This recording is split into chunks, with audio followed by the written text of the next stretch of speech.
Hello, everybody. Welcome to the Business Divas Facebook group. And today I am so excited to have Lisa here to talk to us about lead generation. Lisa is a degreed marketer who took her passion for helping to lift women up by becoming a certified coach. Lisa's extensive digital marketing experience allows her to mentor clients and achieve leadership and authority in the online space while up-leveling their digital presence with her vast marketing experience. Apparently that was a mouthful, Lisa. Welcome. Thank you. I'm glad to be here. And I'm so glad you made it today.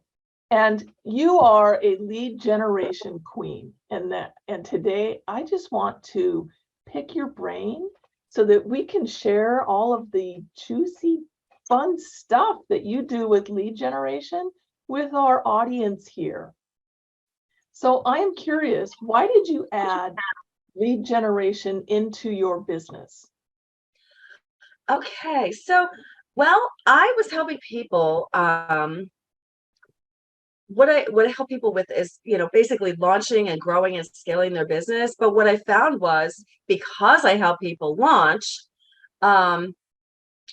the lead generation and that piece of it just fit in so well. And most of the people that come to me that ask for help, they tell me they don't have enough sales. And when you don't have enough sales, you usually don't have enough leads.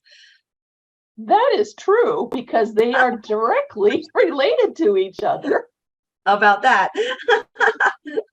Well, that leads me to ask, what is the number one thing that you see business owners doing wrong when they're trying to get leads for their business?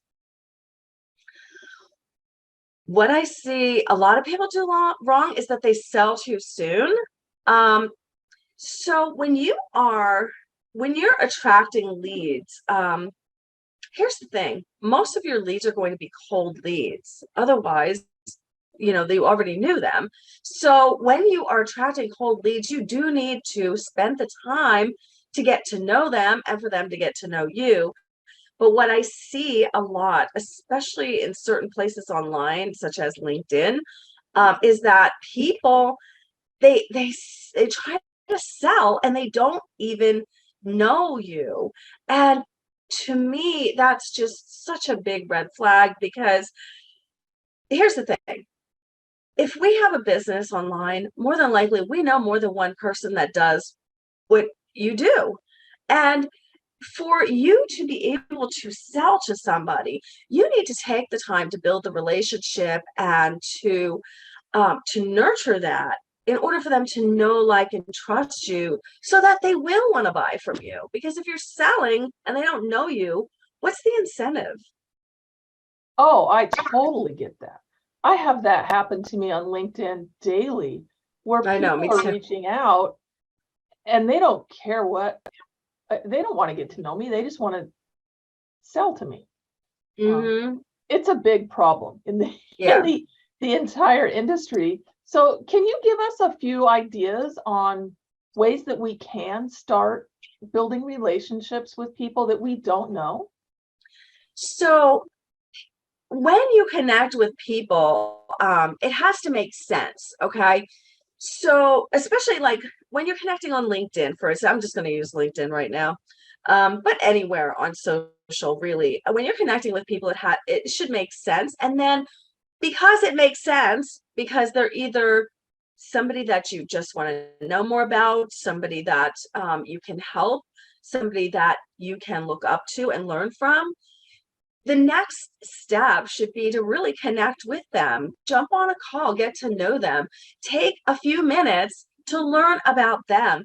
And here's the other thing with that. People tend to they jump on a call and they want to sell right away. But you're missing so many things when you do that, because when you take the time to really get to know the other person, you don't know who they know. You don't know who they can connect you with. you don't even know if they're a client of the right client for you, or maybe you even want to work with them. And when you're not taking the time to get to know them, you don't find those things out. That is also very true. So do you, just out of curiosity, if you're, and we'll stick with LinkedIn, if you're perusing LinkedIn and you see someone that you think might be a potential client, either by something they posted or commented, or, you know, something that you saw, do you, like what are the steps that you do before you ever reach out to them? Do you have a system? Yeah, well, I always recommend interacting with people, because first of all, when you're interacting with them, you get to know them. You get to know, the kinds of things that they post, the kind of things that they talk about. Maybe they're talking about an issue in the industry that you can solve. Um, so interact with them, have those conversations on the platform, okay? And then when it makes sense, then connect with them further and say, hey, it looks like we have a lot in common. Let's jump on a call and get to know each other a little bit better, because at that point, they've already interacted with you. So you've warmed them up a little bit, and it just makes more sense to get on a call with somebody.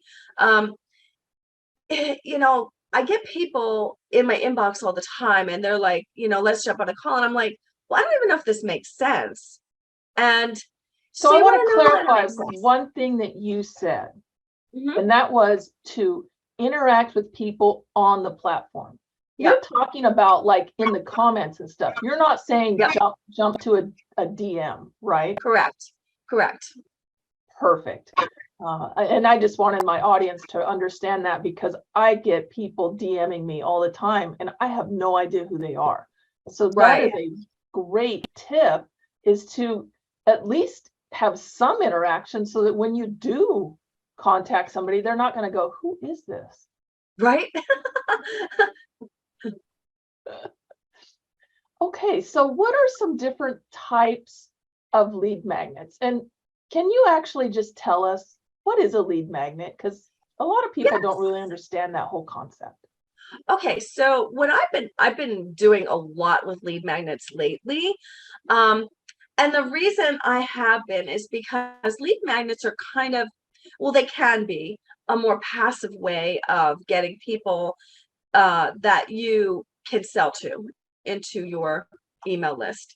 Um, Not all lead magnets are passive though. And so I just wanted to talk about that. So lead magnets really are designed to attract your ideal audience to you and your business so that you can have a deeper conversation and potentially sell to them. So some of the lead magnets I've been helping people with lately have been just basic PDFs. And they're the easiest to create. And quite frankly, they're very effective. If you give a very good lead magnet, which is something that a lead magnet should always be something that your audience wants. Okay. Not necessarily what they need, but what they want, because they need to identify the want. Okay. They don't always identify the need. That's your job to help them with later. So it has to be what they want. And when it's what they want, you can attract them to you, because they'll raise their hand. They'll say, hey, I want that. Yeah. So PDFs are the easiest. Ebooks are pretty easy too. They're just a little bit longer and than the basic PDF. And people don't think about this, but master classes and live launches, those are all lead magnets. Hmm. They just take a lot more of your time. Okay, so those are all designed to attract your ideal client to you in a way that allows you to be able to have that deeper conversation and sell to them in the future. Okay. Can we spend just a moment, and can you give me an example of the difference between a want and a need in this Sure, instance? sure. Um, so a lot of people will come to me and they'll say, oh, I need more clients. Okay. And so that's the language that they use. Okay. But what's really going on is they don't have a system in place. Okay. Okay. So you're speaking to the want more clients. Okay. You're speaking to their want, even though you know as the business owner that it's because they don't have a system or process in place. They're not going to identify with that. They don't get that, but they do get that they need leads. So you're speaking to the want, what they tell you they want. Okay. Does that make And that sense? you fulfill what they actually need, Yes. which is that system in that Yes. example. Yes. Perfect. Okay. So now that we know what a lead magnet is, what is a strategy that you use or teach your clients for lead magnets to help attract quality leads? Because we don't really care about getting 100 leads if they're not the right ones.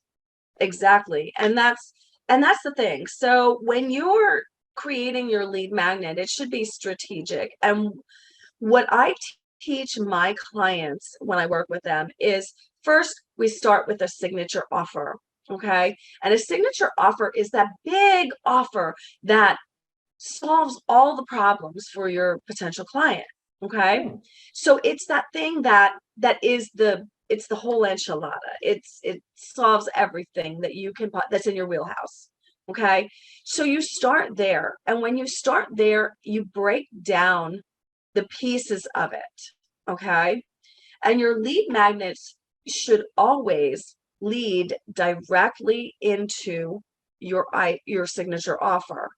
So, for instance, if your signature offer is helping people with losing weight, you want to have something that's directly related to losing weight, or That makes eating better. sense. Or yeah, but sometimes people get off track a little bit with their lead magnets. I know for myself, I have really strong blogging history and blogging and SEO. And I have a great lead magnet for that, but I don't actually present it to the world anymore because that's not, it doesn't directly lead to that big offer that I help people with. So Mm. even though it's a great lead magnet, it doesn't make any sense for me, even though it can help people get found through SEO. Um, it's not directly related to that big offer that I help people with these days. So, you just need it to make sense so that the next step is is buying your offer. Okay. So once they So learn, one thing I just heard you say that could be interesting to people is that as your business evolves, you need new lead magnets, because it sounds mhm, like you used to offer something else than what you offer now, which was probably relevant for that lead magnet. So you have to always kind of be on top of making sure that what you're offering is still relevant to what you're selling.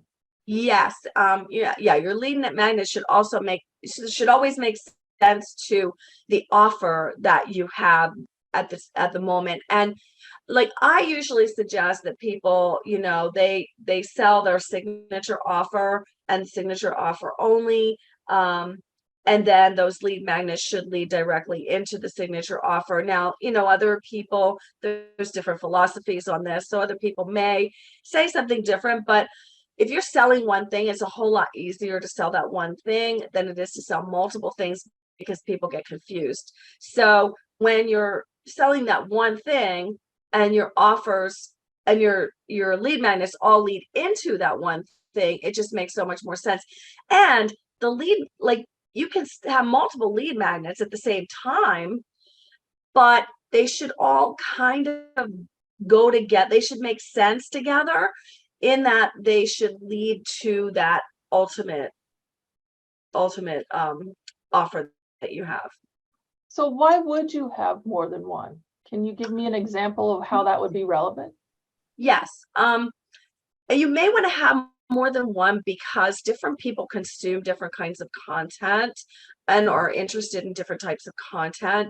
So if you have a PDF out there, that may not appeal to somebody that, like, say, prefers video. So you may want to have like a little mini course, which can also be a lead magnet. So, it depends on how people like to consume content. Different things appeal to different people. And just because different types of content appeal to different people doesn't mean that they're not all your customer. Okay. So when you're talking about more than one lead magnet, you're not really talking about different topics for the lead magnet per se. You're talking about different ways of delivering the same message. It can be different ways, but it can also be different lead. So, for instance, I have 2 lead magnets right now. One of them is 7 secrets to creating irresistible lead magnets, and another one is 25 things that can be automated in your business.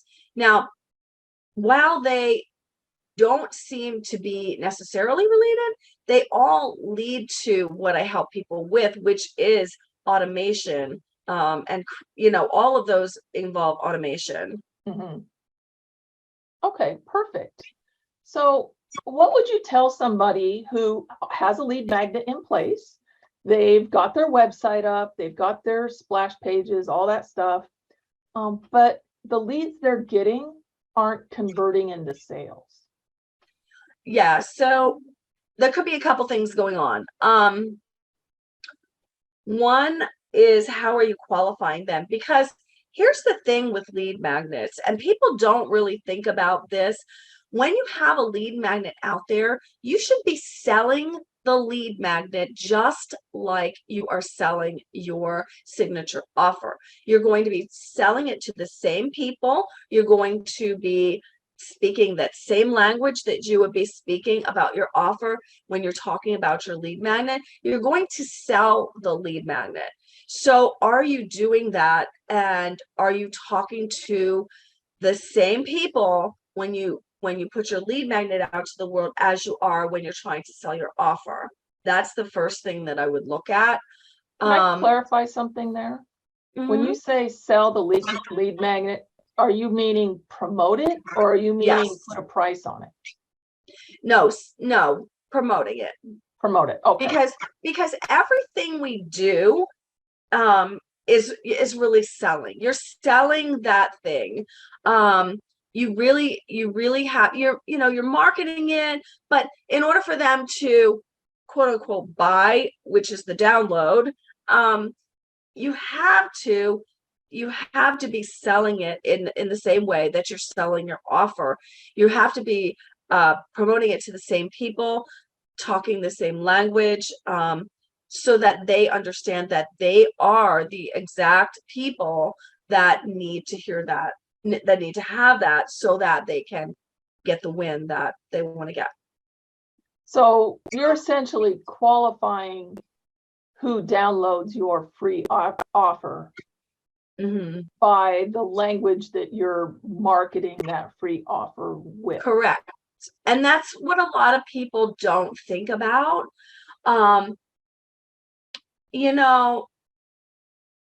They put, a lot of people you'll see in groups, and I've done it, and I've seen it so much, where people will put in a Facebook group, hey, I created blah blah blah, who wants it?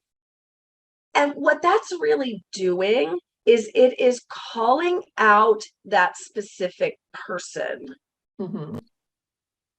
And that's what you want to be doing with everything that you're doing. By promoting your lead magnet, you want to be promoting it in a way that you are calling out that ideal client, just like you would if you were selling your offer. Okay. So can you give me some examples of how you promote your lead magnet, like where you do it? What is it that you're, I guess, creating to promote it? So my ideal client are women over 40 or 50. I like to say 40, but a lot of times it's over 50. It's all good. So yeah. So I only promote in groups that have my ideal client. Like, I don't even go into groups that don't have my ideal client because it just doesn't make sense. Mhm. And I try to call out who they are. The best thing to do is to really call out who they are. Hey, are you a woman over 50 who, whatever the problem is, and you want to solve it by blah, blah, blah? So if you do that, you're really calling them out and they can raise their hand at that point. Okay. So by promoting it, you're basically saying, this is my ideal client. Are you my ideal client? And if you are, here is something that's going to help you. Yes, yeah, because that's how you're going to get the quality leads coming in. You're going to get the people that are identifying with what you help them with. And that's the thing with any content that you put out to the world. Should be the people should be able to self-identify with your content. Totally get that. So other than lead magnets, what are some other like ideas that we can do to generate leads? So now a lot of things, you can podcast, you can be a guest on a podcast, which is always amazing. And because you reach a different audience, and so you both win, and which I think is awesome. You can do a JV, a joint venture with somebody, which is also amazing. So if you have somebody that aligns with what you do, you could say, hey, you can have a masterclass together and you both win because you both get to reach the other person's audience. Okay. Another thing that some people do, some people don't, is networking. I think as a business owner, if you're not networking, you are so missing out on a lot because you can build those relationships and get to know people on a more personal, intimate level. And when they understand who you are and what you do, it allows them to be able to refer to you or maybe raise their hand themselves and say, hey, I want to work with you. But when you're not networking, I think you're really missing a lot because it's a relationship building that is so important today.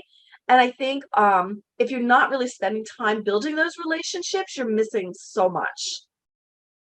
I started my business with networking as the only strategy.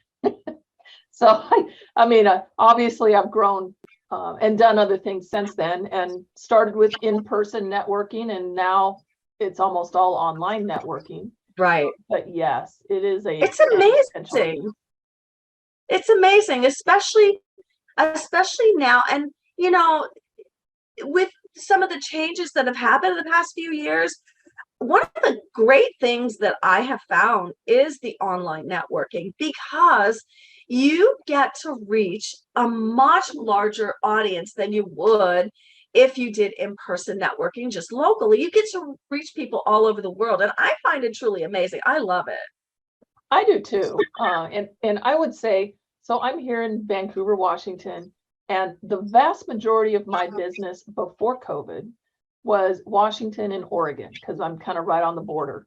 Mm-hmm. And it's because of the personal networking that I did locally here.